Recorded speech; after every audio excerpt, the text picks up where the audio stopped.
Rob's Child here with chapter 24 of Security Analysis. In no way am I intending to replace the contents of this book, but open it for a discussion, and nothing I say is investment advice. So, chapter 24, titled Technical Aspects of the Convertible Issues. So, this chapter, as was set up from previous chapters, it's going through aspects of convertibles, not in the way of comparing them to each other, but just other technical aspects that convertibles can have. And this chapter covers mostly bonds. Sometimes you kind of have to figure out that he's talking only about bonds and not preferred shares. It's pretty obvious, though, in some parts of this chapter. Let's go over the main points here. So we start out with dilution and anti-dilution clauses. This, of course, is what you can find in some bonds that protect you from dilution. So, if a company is issuing more shares, the value of the bond changes the convertibility, of the bond changes accordingly for that to make sense. So you're not, it's protection. It's a good, and he says basically in this part that if you're getting corporate bonds, they really should have pretty strong anti-dilution clauses, or if they, that's the main point there. The one downside is if it's trading at a premium, the convertibility factor doesn't make up for the extra amount that you're paying for it. So, this is of course referring to the value at par. Pretty self-explanatory. Then we talk about sliding scale bonds, which mostly benefit the stockholders. And Graham says it's kind of a tricky thing. There's a number of these things he says are things to kind of look out for as like warning signs that the company issuing these is not being 100% honest. If you don't really read the fine print of the bonds you're buying, you can have some trouble. And so, the sliding scale, meaning that over time, the convertibility gets more expensive to convert for the value of the bond. So the value of that privilege reduces over time or in sets. So like the first 100 that are turned in, you get at a certain price, and then the next one at a different price, etc.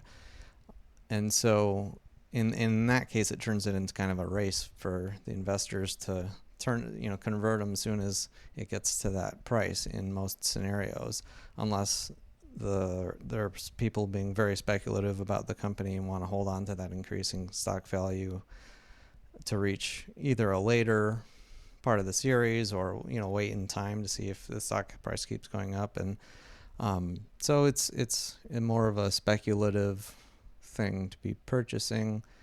Graham doesn't seem to be a big fan of them, again, mostly because he sees this as the issuing company as being a little tricky with these. It's not. It can cause confusion, which can be translated to a little sort of semi-dishonest or whatever. So I found that interesting because I didn't think about it that way when I read about these types of bonds, but it makes sense. Adding bells and whistles, kind of a thing that aren't worth the bells and whistles that are on. And I mean, you get a sense of his personality reading this book. That's, he doesn't like bells and whistles. But anyway, so some investors might find that to be interesting and have value, in certain circumstances, in my opinion. But yeah, as far as, I mean, his whole thing, right, is safety, and this is not adding safety, it's adding risk. So that's the main point there. So then we get to another kind of a convertible, converting the bond to preferred shares. And usually the preferred shares, in order to be worth it, it has to offer a higher coupon than the bond is. He says these are simply not great. Obviously, there's more potential for more reward when a convertible bond is able to turn into common stock, assuming that, because it has infinite upside instead of a very limited upside. So he's not a big fan of that. And then you have some convertibles that can be a combo. So they can be give you this many preferred shares and this many common shares. Or you can even make the choice, like you can turn it in for preferred shares at a higher coupon, or you can turn them in for a common share. And Graham says about these, again, these are bells and whistles, and he finds them mostly unnecessary and confusing. And I think I agree with that. Then we talk about convertibles, converting convertible to other bonds. Usually these are offered when a company is in a situation where interest rates seem to be high, from a historical perspective. They've been going up and they seem kind of high.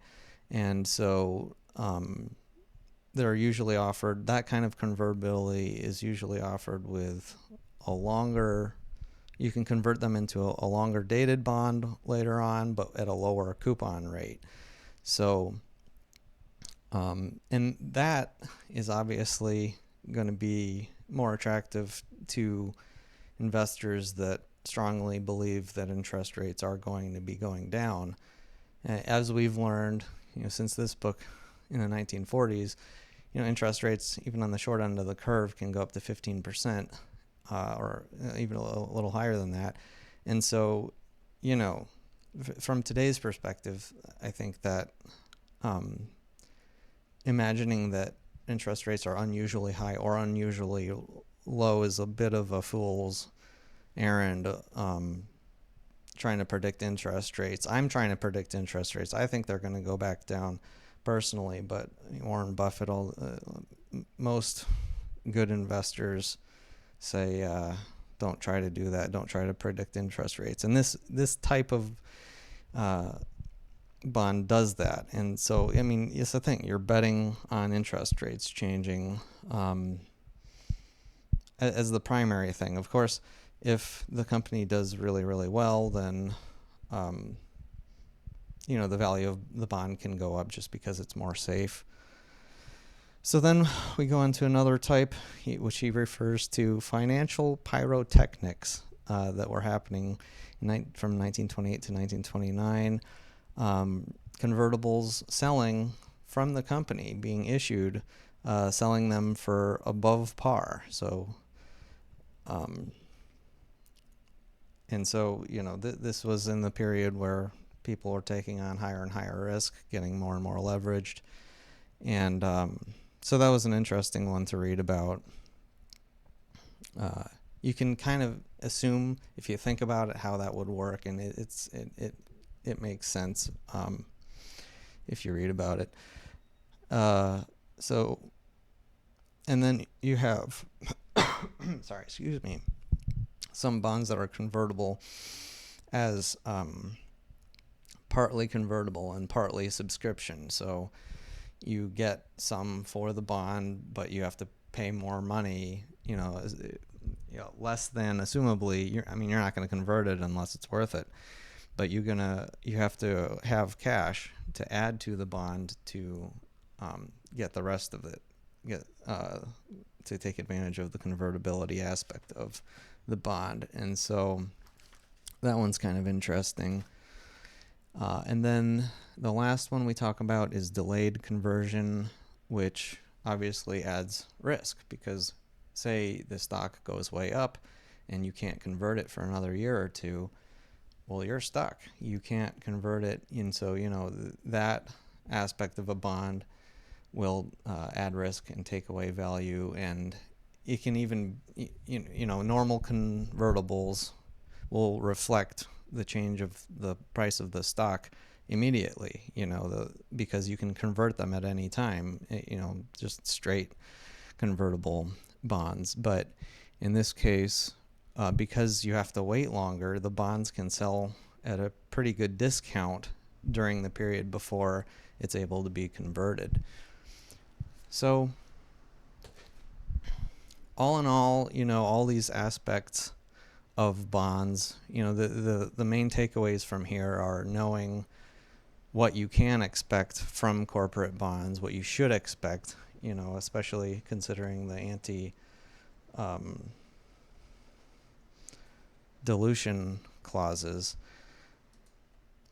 and how those play out, what those things mean. And if any regular person can come up with really all of these ideas of this book, it comes down to just plain logic, plain